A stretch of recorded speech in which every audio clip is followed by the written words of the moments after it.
Hello everyone, and welcome to this explainer. As fellow Bhutanese citizens, I know we've all been feeling a shift in our local economy lately.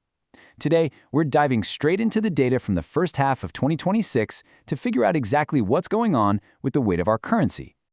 You've definitely noticed it, right? Whether it's a quick trip to the local market, paying for a taxi, or just picking up daily essentials, things just feel more expensive this year. The numbers on the price tags keep creeping up, leaving all of us wondering why our hard-earned money just isn't stretching the way it used to. To really get a handle on this, we have to talk about the purchasing power of our Nungultrum. Basically, purchasing power is just the amount of goods or services that a single unit of our money can actually buy. So when prices go up across the board, the purchasing power of the Nungultrum goes down. That lighter feeling in our wallets, that's the direct result of inflation slowly eating away at what our money is worth. Now, to truly understand the story our economy is telling us, we need to look at how we measure this inflation. There are two main ways. First, we have month-on-month, or MOM. This compares prices in one month directly to the month right before it. It's great for spotting immediate short-term shocks. Then we have year-on-year, or YOY, which compares a month's prices to that exact same month from the previous year. This gives us the big picture, the long-term trend. Keeping the difference between these two in mind is absolutely essential as we break down what's happening. So, let's cast our minds back to the beginning of the year.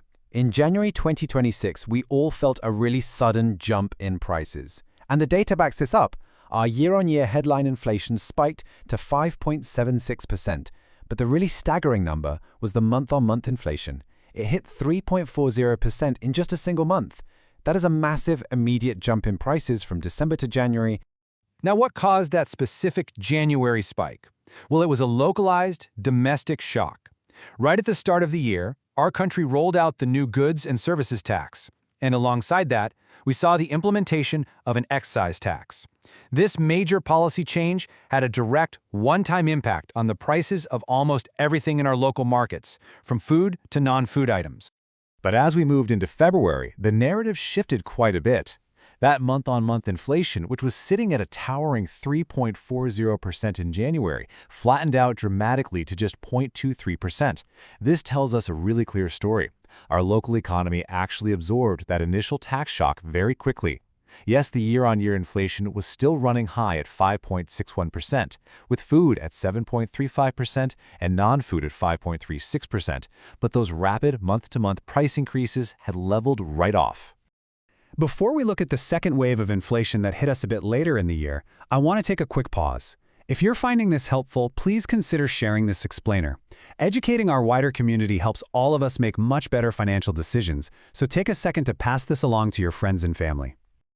All right, getting back to our timeline. Just as our local tax shock was settling down, a massive global shock arrived on our shores. From March right through to July, inflation started climbing rapidly all over again. In fact, our year-on-year inflation peaked at a staggering 7.72% by May 2026. Meanwhile, those month-on-month figures started fluctuating wildly as brand new pressures hit our economy. So, what was the catalyst for this second, much larger spike? This time, it was entirely external.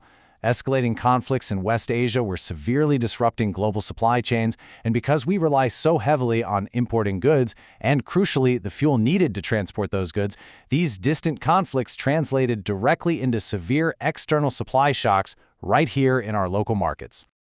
To really wrap our heads around the scale of this, think about this number: 157%.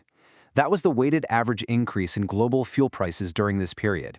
It's without a doubt the single largest economic shock our economy has faced this year. Because think about it, when fuel goes up by 157%, the cost to transport absolutely everything else goes up right along with it.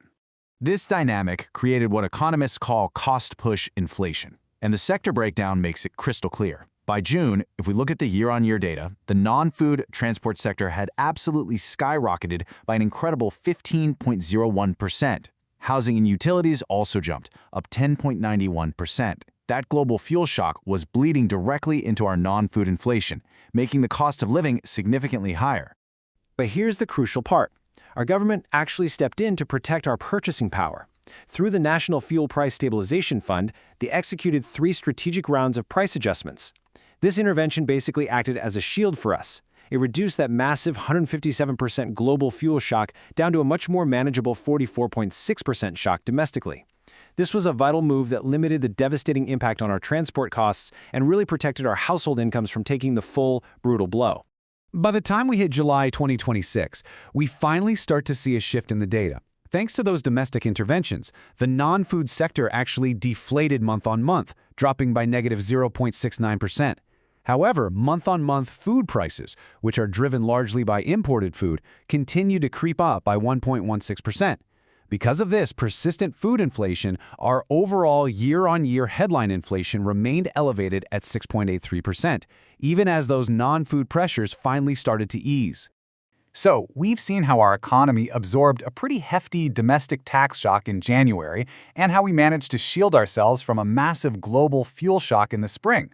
But as global supply chain conflicts continue to unfold, it leaves all of us with a really important question to consider.